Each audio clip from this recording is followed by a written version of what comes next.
নাগরিকত্ব মামলা ওয়াজ a different issue. নাগরিকত্ব হুম মামলার সময় তখন বলেছে হুম হুম গোলাম আজমের নাম নিয়ে না, কিন্তু জামাতের এর আগে পরে কখনোই জামাতের রাজনীতিতে ব্যক্তির নাম নিয়ে স্লোগান দেওয়া হয় না, এটা জামাতের কালচারে নেই। সুতরাং হুম এটা জামাতকে বিতর্কিত করার জন্যই করেছে একটা শ্রেণী বলে আমি বাবার ট্রাইব্যুনালের চেয়ারম্যান রায় ঘোষণার দিন স্পষ্ট খোলা আদালতে 100 লোক ভরা আদালতে সাংবাদিক ছিলেন অনেক, বলেছেন যে সরকার পক্ষ ওনার বিরুদ্ধে কোনো কিছু প্রমাণ করতে পারেনি, তারপরে 90 বছর সাজা দিয়েছে। নেজামি সাহেব, সাইদি সাহেব, এদের সবার সাক্ষীর এখন বলছে যে আমাদেরকে মৃত্যুর ভয় দেখিয়ে সাক্ষ্য দেওয়া হয়েছে। কোর্টের প্রান্ত কোর্ট প্রাঙ্গণ থেকে সাক্ষ্যকে নিয়ে গিয়ে ভারতে তাকে আটক করে রেখেছে শুক্ররঞ্জন বালি, আপনারা জানেন না? তো হুম এগুলো হুম তো একটা তামাশা ছিল। আমি এটা শুনে আমি আমি তো আপনি নিশ্চয়ই জানেন যে আমি রাজনৈতিক ভাবে কারোর সাথে জড়িত নই কোনো সময়, কিন্তু এই স্লোগানটা যখন দিয়েছে এবং একটা বিতর্ক শুরু হয়েছে, তখন আমি ব্যক্তিগতভাবে এটাকে আমি পছন্দ করিনি। তখন আমি ওই দুই দলের নেতাদের কাছে জিজ্ঞাসা করেছি, একদম খুব সর্বোচ্চ পর্যায়ের নেতাদের কাছে, এবং ওনারা আমাকে স্পষ্ট বলেছেন এবং ওনারা বলেছেন ওনারা এটা ওনাদের ওয়েবসাইটে দিয়েছেন, ফেসবুকে দিয়েছেন, যে এটা ওনারা বলেননি, এটা হুম ভারত ঘরানার এক শ্রেণীর কিছু লোক, তারা এটা বলেছে পরিস্থিতি জটিল করা, জামাতকে বিতর্কিত করা এবং বাংলাদেশে আবার পরিস্থিতি একটা অস্থিতিশীল করার জন্য। তারা আমাকে স্পষ্ট বলেছে এবং আমি বিশ্বাস করি তারা আমাকে মিথ্যা বলেনি। তারা হুম মিথ্যা বলে না, এটা আমি বিশ্বাস করি। তো তারা আমাকে স্পষ্ট বলেছে যে আমাদের কেউ এগুলো বলেনি। অন্যান্য কেউ কেউ বলছে যে দেখেন রাষ্ট্রবিজ্ঞানী, সমস্ত সফল রাষ্ট্রবিজ্ঞানী কথা বলেছে যে যখন একটা দেশের স্বাধীনতার যুদ্ধ হয়, নট নেসেসারিলি যে ওই দেশের শতভাগ লোক এটার অপক্ষে থাকবে।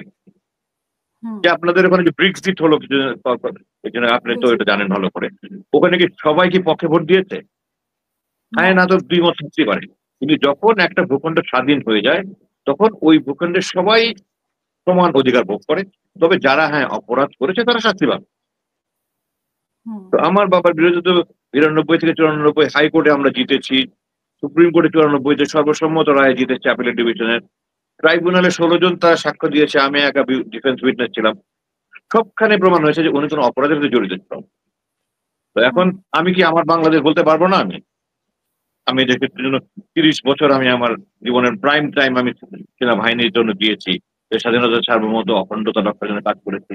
শতকরা কতজন দিয়েছে আমার মতে? তো আমি কি বলতে পারবো না? আমি যদি বলতে পারি তো যে কোনো নাগরিক কিন্তু বলতে পারবে যে আমার উনি তো দুনিয়া থেকে চলে গেছেন, ওনার পক্ষ হয়ে ওনার দল দেয়নি, তারা আমাকে স্পষ্ট হয়ে বলেছেন। তো এবং তারাই আমাকে বলেছে যে এটা পতিত সরকারের কোন একটা খণ্ড, তারা এটা এখানে করেছে, একটা পরিস্থিতি পুরাটা করেছে। বা এটা এমনও তো সবার হতে ব্যাপার। পারে ওনার প্রতি অতিরিক্ত মানে অতিরিক্ত ভালোবাসা থেকে কেউ এটা করেছে, মানে ওনার প্রতি ভালোবাসা থেকে দলে না তো ওনারা তো দলীয় ভাবে ওনারা, হ্যাঁ, অতিরিক্ত ভালোবাসা থেকে কোনো কর্মী টর্মী হয়তো বলে থাকতে পারে, কিন্তু ওনারা আমাদেরকে বলেছেন আমাদের দলীয় ভাবে আমরা কিছু বলিনি, আমাদের কেউ বলেনি। যদি ওনারা এটা প্রতিবাদ না করতো তাহলে এটা বিশ্বাস করার কারণ ছিল যে আবেগ থেকে কোন বলেছে। আমার বাবার জন্য আবেগ তো আপনি নিশ্চয়ই দেখেছেন 2016 সালে পৃথিবীতে এত ইতিহাসে এত বড় জানাজা হয়েছে কিনা আমি জানি না, ওনার সেই হুম স্বাধীনতার পর থেকে ওনার নামে এত অপপ্রচার, তারপরে মানুষ এগুলো আসলো, এগুলো কি মানুষকে পয়সা দিয়ে আনা হয়েছে? আমি হজ করতে গিয়েছি, আরাফার ময়দানে মানুষ তখন আল্লাহ ছাড়া কোনো কিছু চিন্তা করে না। ওখানে মানুষজন আমার বাবার ছেলে হিসেবে আমাকে জড়িয়ে ধরেছে, কেঁদেছে, কপালে চুমু দিয়েছে, হাতে চুমু দিয়েছে। এই ভালোবাসা তো হুম কোটি টাকা দিয়ে কিনতে পাওয়া যায় না, 1000 কোটি টাকা কিনে পাওয়া যাবে না। ওই আগস্ট মাসে প্রতি বছর কাঁদো বাঙালি কাঁদে বলে ওদেরকে কাঁদাতে হয়। আমার বাবা যখন মারা গেছে মানুষ যেভাবে অঝোর ধারায় কেঁদেছে, মানুষ অনেকে বাবা মা মরলে হয়তো এত কাঁদে না। এই ভালোবাসাটা তো উনি অর্জন করেছেন, কিন্তু এই ভালোবাসা যদি কেউ বলে থাকে এটা ভিন্ন কথা, কিন্তু ওনারা বলছেন ওনাদের দলের কেউ বলেন। না বললেও হয়তো ভালোবাসা থেকে বলেছে, কারণ ওনার ওনার জনপ্রিয়তা তো এখনো অনেকের কাছে আছে, মানে অনেক বেশি জনপ্রিয়তা আছে। তো সেই ভালো লাগা ভালোবাসা থেকেও তো বলতে পারে, হয়তো বা এটা দল থেকে বলেনি, কিন্তু অন্যান্য দলরা হয়তো এটাকে দলীয়ভাবে স্লোগান হিসেবে দেখে এটাকে নিয়ে বিতর্ক তৈরি হয়েছে। কে বলেছে আমি যেহেতু জানি না, কে বলেছে আমি যেহেতু জানি না নিশ্চিত ভাবে, আমি এটা অনুমান করে বলতে পারবো না। ওনার দল থেকে যেটা বলা হয়েছে, আমি জিজ্ঞাসা করেছি দলের সেক্রেটারি জেনারেলকে, ব্যক্তিগতভাবে হজে দেখা হয়েছিল, শিবিরের কেন্দ্রীয় সভাপতির সাথে আমার হজে দেখা হয়েছিল, আমি দুজনকে জিজ্ঞাসা করেছি যে এরকম যে আপনার এগুলো স্লোগান কারা দিল, ওনারা বলছে আমরা আমাদের ফেসবুকে স্পষ্ট বলেছি এগুলো আমরা দেইনি, এটা অন্যরা দিয়েছে পরিস্থিতি একটা জটিল করার জন্য। হুম এবং এটা কয়দিন পর পরে কিন্তু মানে আমরা একটা জিনিস দেখেন, জামাতের এই এতদিনের রাজনীতির যে একটা কালচার, কোনোদিন কি হুম ব্যক্তিকেন্দ্রিক কোনো স্লোগান হয়েছে? না, আমরা আপনি শুধুমাত্র এই শুনেছেন? গোলাম আজম নিয়ে একটা ব্যক্তিকেন্দ্রিক স্লোগান দেখি আর কি গোলাম ওনার আজমের ওনার যখন নাগরিকত্ব ওনার নাগরিকত্ব মামলা ওয়াজ ডিফারেন্ট ইস্যু। নাগরিকত্ব মামলার সময় তখন বলেছে গোলাম আজমের নাম নিয়ে না, কিন্তু জামাতের এর আগে পরে কখনোই জামাতের রাজনীতিতে ব্যক্তির নাম নিয়ে স্লোগান দেওয়া হয় না, এটা জামাতের কালচারে নেই। সুতরাং এটা জামাতকে বিতর্কিত করার জন্যই করেছে একটা শ্রেণী বলে আমিও বিশ্বাস করি। আপনার কি মনে হয় না এ প্রজন্মের কাছে অনেকের কাছে এখনো সেই গোলাম আজম একটা আদর্শ ব্যক্তি, যার জন্য সেই ভালোবাসা থেকে তারা নিশ্চয়ই ধারণ করে এখনো দল থেকে আমাকে জিজ্ঞাসা করতে, হ্যাঁ অবশ্যই তারা ভালোবাসে, এবং আমাকে যে মানুষ ভালোবাসে, এটা আমার বাবার প্রতি ভালোবাসা থেকেই মূলত ভালোবাসাটা। আর আমার জুলুম হয়েছে ভালোবাসা একটু বেশি, কিন্তু আমার বাবার প্রতি ভালোবাসার কারণে তারা এরকম স্লোগান দিতে পারে এটা আমি জানি না। আপনি মনে করেন না বলছেন, আমি বলেছি যে আমি অনুমান নির্ভর কোনো কিছু সাধারণত বলি না। আমার আল্লাহ কোরআন নিষেধ করেছেন, রাসূলুল্লাহ সাল্লাল্লাহু আলাইহি ওয়াসাল্লাম নিষেধ করেছেন, এই জন্য আমি প্র্যাকটিসিং মুসলিম হিসেবে চেষ্টা করি এগুলি মেনে চলা। আমি অনুমান নির্ভর কোনো কিছু বলি না। তো আপনার কি মনে হয় যে এখন এই যে জামাত ইসলামের সাথে আপনার এখন কিরকম সম্পর্ক, সামনে একটা ইলেকশন, সেই ইলেকশনে আপনাদের পরিবার থেকে কেউ থাকবে কিনা? রাজনীতি আসলে কোনো পরিবার কেন্দ্রিক নয়। দুঃখজনক ভাবে আমাদের দেশে, আপনি তো ইংল্যান্ডে আছেন, ইংল্যান্ডে বলেন কয়েকজন রাজনীতিবিদের নেতা উত্তরের রাজনীতিতে সংযুক্ত হচ্ছে, এমন কোনো বাধ্যবাধকতা নেই। যারা রাজনীতি, যাতে আমার তো 5 ভাই ইংল্যান্ডে থাকে, আপনি যে দেশে আছেন উনি দেশে আছে, ওনাদের কোনো সুযোগই নেই। আর আমি ব্যক্তিগতভাবে গতকালকেও আমার এনটিভিতে একটা লাইভ প্রোগ্রাম হয়েছে, আমাকে এই প্রশ্নটা করেছিল। আমি বলেছি যে আমি রাজনীতি করবো না, এমন কোনো পণ করিনি আমি। কিন্তু বাংলাদেশের বর্তমান রাজনৈতিক পরিস্থিতি আমার কাছে সুস্থ মনে হয় না। সুস্থ ধারার রাজনীতি বাংলাদেশে চর্চা নেই। আমি এই মুহূর্তে রাজনীতিতে যুক্ত হওয়ার চিন্তাও করছি না। যদি ভবিষ্যতে কখনো আমি মনে করি যে হ্যাঁ রাজনীতির ধারা এখন সুস্থভাবে চলছে, আমাদের যে কালচার একজন একজন গালি দেওয়া, একজন একজন চর্চা করা, পরচর্চা, পরনিন্দা, এগুলো আমাদের রাজনৈতিক কালচারে, এবং মানে সকালে এক কথা বলা বিকালে এক কথা বলা, এই ধরনের আমার কাছে আমি পছন্দ করি না, এবং এর জন্য আমি রাজনীতির সঙ্গে যুক্ত হতে চাই না। যদি কখনো কালচার পরিবর্তন হয় আমাদের, আমি যদি মনে করি, আল্লাহ যদি বাঁচিয়ে রাখেন, তখন যদি আমার চিন্তা থাকে তখন আমি চিন্তা করব। এই মুহূর্তে আমি চিন্তা করছি না। আর আমাদের পরিবার থেকে নাই দেখে এটাতে কোনো সমস্যা নেই। জামাত একটা আদর্শ ভিত্তিক দল, এবং জামাতে একমাত্র দল যেখানে উত্তরাধিকার সূত্রে কেউ নেতা হয় না, তাদের সিস্টেমের মধ্যে দিয়ে যেতে হয়। আমি যখন জামাতে যোগদান করিও, আমি কিন্তু অন্যান্য দলের মতো সাথে সাথে আমির হয়ে যাব না, আমাকে অনেক স্টেজ পার হয়ে আমির হতে হবে, যদি আমার যোগ্যতা থাকে এবং দলের যারা মানে নির্বাচিত করে তারা যদি মনে করে। জি বলেন। আপনার সাউন্ড শুনতে পাচ্ছি না আমি। যে সরি, মিউট করা ছিল। আপনার জি কি জি মনে এখন হয় যে জামাতের সেই আদর্শ এখনো আছে, যে আদর্শটা নিয়ে আপনার বাবাদের সময় যে আদর্শটা ছিল সেই আদর্শটা এখনো আছে, আহ নাকি কিছুটা দূরে সরে এসেছে? যেমন না বিএনপিকে আমরা বলছি, অনেক বিএনপি ব্যাপারে বলে জিয়াউর রহমান যে আদর্শে বিএনপি গঠন করেছিল সে আদর্শ এখন নেই। না, এখানে দুটো, একটা হলো আদর্শ আর একটা কোয়ালিটি, মান। আদর্শ থেকে বিচ্যুত হয়েছে আমি মনে করি না, কারণ সেই গঠনতন্ত্র, সেই কর্মধারা, সেই বই সবকিছু ঠিকই আছে।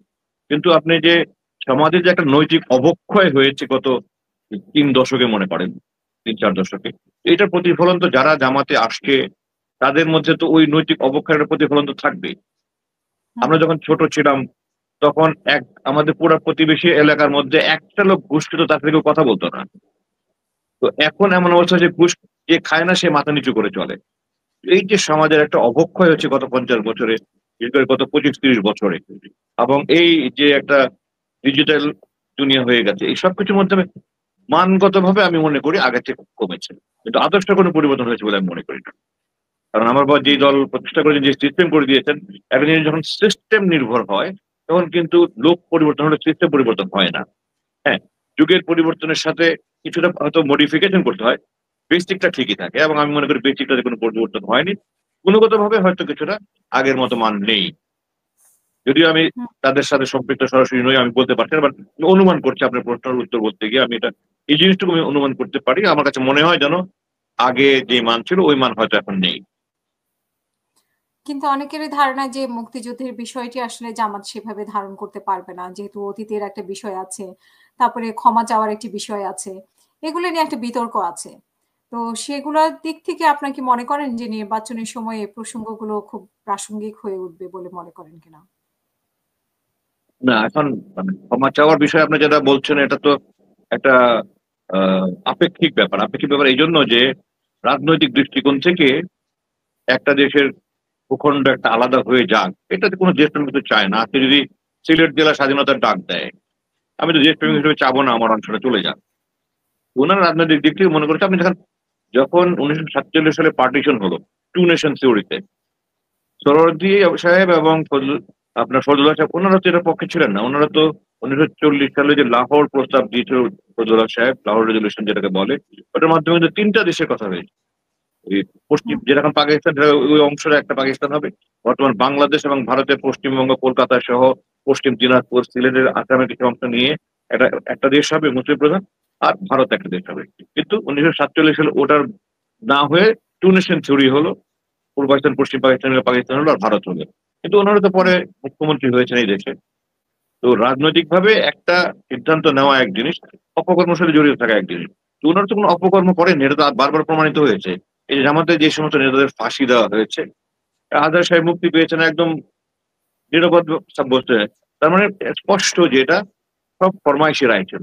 আমার বাবার ট্রাইব্যুনালের চেয়ারম্যান রায় ঘোষণার দিন স্পষ্ট খোলা আদালতে 100 লোক ভরা আদালতে সাংবাদিক ছিলেন অনেক, বলেছেন যে সরকার পক্ষ ওনার বিরুদ্ধে কোনো কিছু প্রমাণ করতে পারেনি। তারপরে 90 বছর সাজা দিয়েছে। নেজামি সাহেব, সাইদি সাহেব, এদের সবার সাক্ষীর এখন বলছে যে আমাদেরকে মৃত্যুর ভয় দেখিয়ে সাক্ষ্য দেওয়া হয়েছে। কোর্ট প্রাঙ্গণ থেকে সাক্ষ্যকে নিয়ে গিয়ে ভারতে তাকে আটক করে রেখেছে শুক্ররঞ্জন বালি, আপনারা জানেন না। তো এগুলো তো একটা তামাশা ছিল। তারা যে অপরাধ করেছে এমন কোনো প্রমাণ নেই। তারা তো কখনো বলেনি যে আমরা অখণ্ড পাকিস্তানের পক্ষে চাইনি, যেটাকে স্বাধীনতার বিরোধিতা বলা যায় না। আমার বাবা স্পষ্ট বলেছেন ট্রাইব্যুনাল আজকে গ্রেপ্তার হওয়ার আগে, যে আওয়ামী লীগ যদি ভারতের সাহায্য না নিয়ে যুদ্ধ না করতো, যদি তারা একভাবে করতো, আমরাও মুক্তিযুদ্ধে যোগদান করতাম। তো আমরা ভারতকে বন্ধু মনে করিনি, তারা আমাদের বন্ধু হিসেবে আমাদেরকে সাহায্য করতে আসেনি। তারা আসলে আমাদের ক্ষতি করবে, এই জন্য আমরা ভারতের সাহায্য নিয়ে আমাদের এই মুক্তিযুদ্ধ আমরা ভালো মনে করিনি। আপনি দেখেন আমার যদি যখন এই ভারতে যেত কি হতো, করোনা ফাঁসি নিয়ে দেখেন বামপন্থী, উনি আওয়ামী লীগের প্রতিষ্ঠাতা সভাপতি। আপনি জানেন কিনা আমি জানি না। উনি আওয়ামী লীগের প্রতিষ্ঠাতা সভাপতি, উনি কিন্তু ভারতে চলে গেছিলেন এবং উনি ওখানে কারাবন্দী ছিলেন। উনি কারাবন্দী ছিলেন। তো বামপন্থীদের যদি এই অবস্থা, তো ইসলামপন্থীরা তো ওখানে গেলে তাদেরকে বন্দী থাকতে হতো। কারণ ভারত এখানে ইসলামের বিরুদ্ধে কিছু কথা বলার সুযোগ পায় না, সাহস পায় না। ভারতে যারা দালাল দোষর তারাও ইসলামের বিরুদ্ধে কিছু বলার সুযোগ পায় না। এই জন্য তারা জামাতের বিরুদ্ধে বিভিন্ন অপপ্রচার করে। আপনি দেখেন 1971 সালে শেখ সাহেব কিন্তু স্বাধীনতার পরে জামাতের কাউকে যুদ্ধাপরাধী বলেনি, রাজাকার বলেছে, দালাল বলেছে। 2001-এর পরে তারা যুদ্ধাপরাধী ইস্যুর সামনে নিয়েছে। কেন নিয়ে এসছে? কারণ তারা দেখেছে 4 দলীয় জোট যদি ক্ষমতায় থাকে, এই ভারতের গোলাম আওয়ামী লীগ কোনোদিন ক্ষমতায় আসতে পারবে না। তো ইংরেজিতে বলে, আপনি জানেন, যে give the dog a bad name and kill the dog. তো এখন এই জোট ভাঙতে হলে তারা দেখেছে জামাতকে একটা ব্যাড নেম দিয়ে জামাতকে ধ্বংস করতে হবে। সেইটা তারা করেছে ভারতের প্রেসক্রিপশন অনুযায়ী, জামাতকে যুদ্ধাপরাধীর নাম দিতে। কোথায় যখন 1991 সালে প্রথম কেয়ারটেকারের অধীনে নির্বাচন হলো এরশাদ সরকারের পতনের পরে ফেব্রুয়ারি মাসে, তখন আওয়ামী লীগ জামাতকে 3টা মন্ত্রী, 7টা মহিলা এমপির পদ অফার করে ক্ষমতা দেওয়ার জন্য জামাতের সমর্থন চেয়েছে। তখন জামাত যুদ্ধাপরাধী ছিল না। 80-10 জন রাজনীতি করেছে, জামাত যুদ্ধাপরাধী ছিল না। না, 91-96 বিএনপি সময় যখন জামাত এবং আওয়ামী লীগ একসাথে কেয়ারটেকার আন্দোলন করেছে, তখন যুদ্ধাপরাধী ছিল না। যখন 96-2001-এর সময় যখন 4 দলীয় জোটের জন্য আওয়ামী লীগের বিরুদ্ধে 4 দলীয় জোট কাজ করা শুরু করলো, তখন তো জামাতের যুদ্ধাপরাধী বলেনি। এটা সব ভারতের প্রেসক্রিপশনে করেছে তারা। স্বাধীনতা 30 বছর পরে যাদেরকে শেখ সাহেব যুদ্ধাপরাধী বলেননি, কোন সরকারই বলেনি, 30 বছর পরে তারা যুদ্ধাপরাধী করেছে। অথচ 195 জন তালিকাভুক্ত যুদ্ধাপরাধীকে তারা সিমলা চুক্তির মাধ্যমে 1973 সালে ছেড়ে দিয়েছে। হাস্যকর ব্যাপার। তো আমরা তো ইতিহাস কম জানি, আমরা জানি না, আমরা এই জন্য হুজুগে মাতি আমরা সবাই। এগুলো যদি আপনি বলেন, আপনি আমাকে বলেন কোন যুক্তি থেকে জামাতকে যুদ্ধাপরাধী দিতে? জামাত অপরাধ করে থাকলে প্রমাণ নাই কেন? শেখ সাহেব তো দালাল আইন করেছিলেন, দালাল আইনতে কাউকে কোনো বিচার হয়নি, কারো যখন কোনো প্রমাণ পাওয়া যায়নি। এগুলি সমস্ত অপপ্রচার। গোয়েবলসের থিওরি আপনি জানেন, 100 times and it will become truth। হিটলারের গোয়েবলস থিওরি তারা অ্যাপ্লাই করছে।